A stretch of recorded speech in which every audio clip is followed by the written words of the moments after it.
आज देश का चौथा स्तंभ कहे जाने वाला मीडिया के साथी भी सुरक्षित नहीं। और ये जो मीडिया के हमारे साथियों को पूरी तरह से फंसाया गया है और उनको फर्जी केस पर, वो भी अगर छत्तीसगढ़ में होगा तो यहाँ पर पत्रकारों के दबाव से छोड़ा जाएगा, ये सोचकर पूरे रणनीति के साथ प्रशासन के लोग, पुलिस प्रशासन, जिला प्रशासन के लोगों के द्वारा फंसाया गया। ये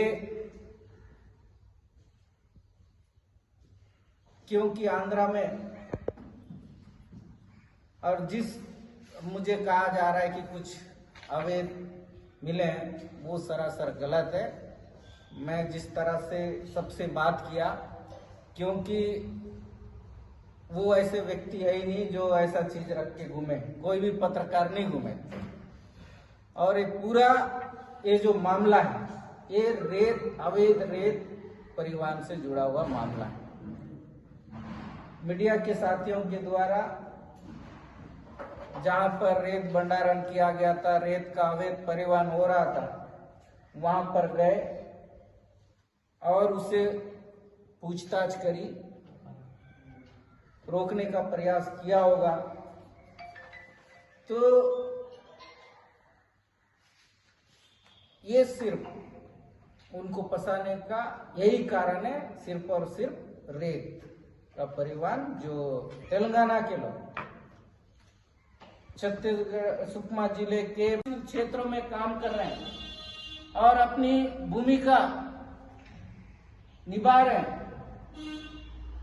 मीडिया कर्मी होने के जो उनका कर्तव्य है उसको निभा रहे हैं। आज अंदरूनी क्षेत्रों में जाते हैं, नियत नेलानार मीडिया के माध्यम से छपता है, 3 लोग बड़ा खुशी होता है। आज उन्हीं पत्रकारों को इस तरह का षड्यंत्र के साथ इसमें कोंटा का टीआई का भी नाम आ रहा है, वहां का कोई पवन सिद्धू है और ये चंदू कोई है। और ये जो सलवा जुलूम के दौरान अपने आप को एसपी से बड़ा समझते थे जो नेता कोंटा के, और उस दौरान जो आदिवासियों को नक्सली बताकर जेलों में भेजा करते थे, वो आज पत्रकारों को नक्सली झूठे आरोप में फंसाकर जेलों में भेजा। ये भाजपा के लोग अपने आप को कहते हैं ना खाऊंगा ना खाने दूंगा वाले। यही धनीराम के गांव में कीचड़ हो गया, उसको ध्यान नहीं दे रहे हैं। भ्रष्टाचार उसको नहीं बोलते क्या? कांग्रेस के इस 5 साल में तो बहुत चिल्ला रहे थे भ्रष्टाचार हो रहा है, लेकिन एक भी भ्रष्टाचार सिद्ध नहीं हुआ। आज उनके गांव के सामने का जो सड़क है उसका हाल देखिए। आज पीडीएस का भ्रष्टाचार हो रहा है, पेपरों में छप रहा है, कार्रवाई हो रही है। तो ये क्या है? ये सिर्फ और सिर्फ भाजपा के जो नेता हैं।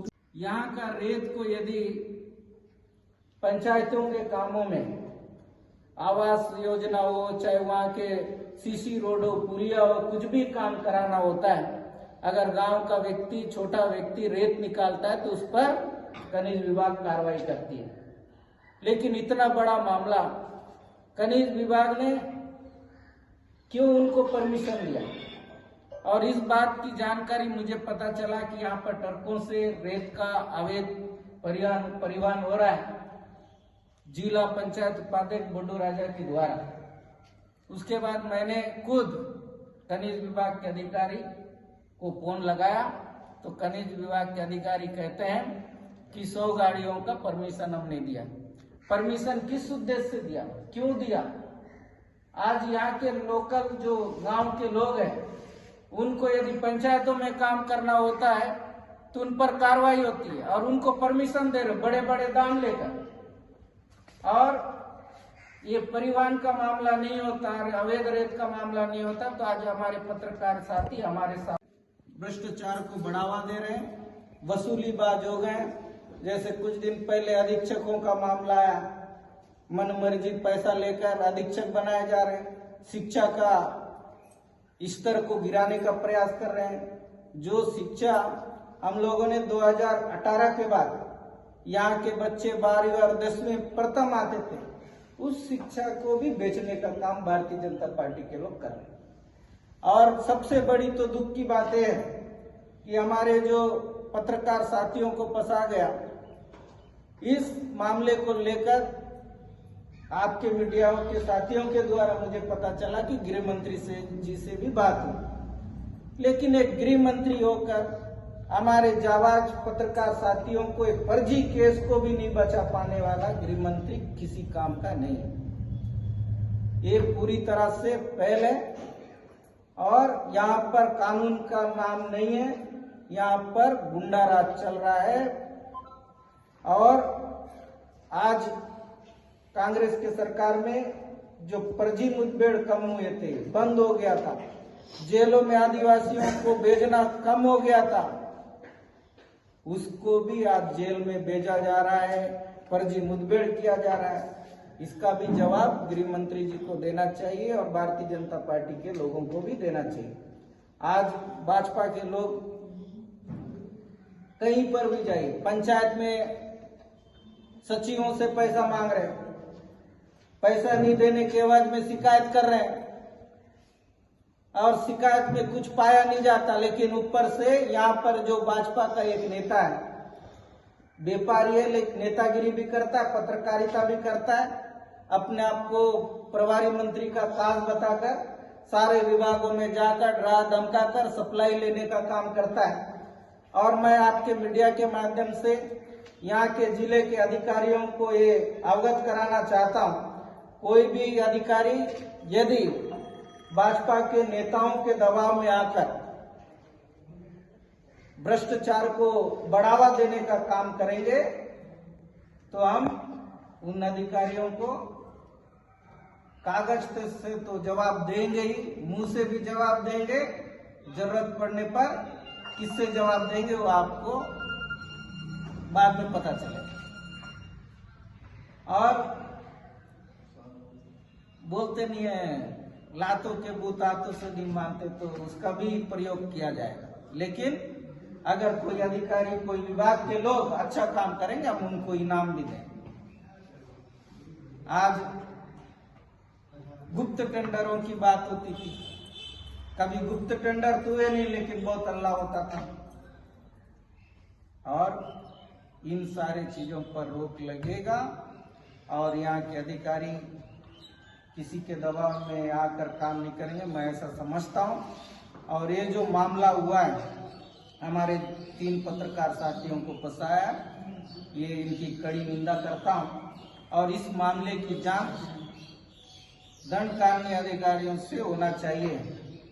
और इस पूरे मामले में 4 लोगों के खिलाफ में कार्रवाई होनी चाहिए। एक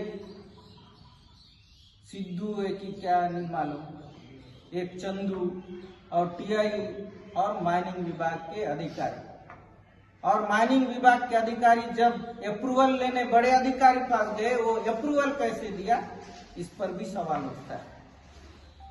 और कहीं ना कहीं यदि बड़े स्तर पे हुआ है तो भाजपा नेताओं के दबाव के बिना तो नहीं हुआ होगा।